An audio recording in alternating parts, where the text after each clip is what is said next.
అందరికీ వందనాలు. ఈ దినముకు ఏర్పాటు చేయబడిన దైవలేఖన భాగము 133వ కీర్తన. సహోదరులు ఐక్యత కలిగి నివసించుట ఎంత మేలు, ఎంత మనోహరము.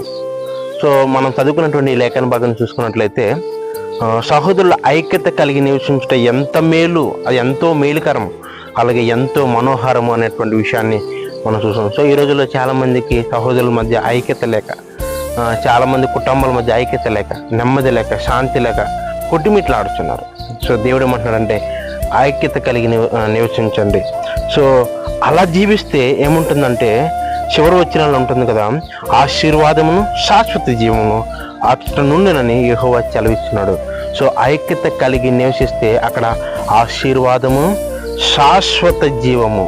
సో ఆశీర్వాదంతో పాటు శాశ్వత జీవం కూడా అచ్చట ఉంటుంది. సో మనం కూడా ఐక్యత కలిగి ఒకరి ఒక ప్రేమ కలిగి మనం జీవితం, అటువంటి కృప పరిశుద్ధాత్మ దేవుడు మనందరికీ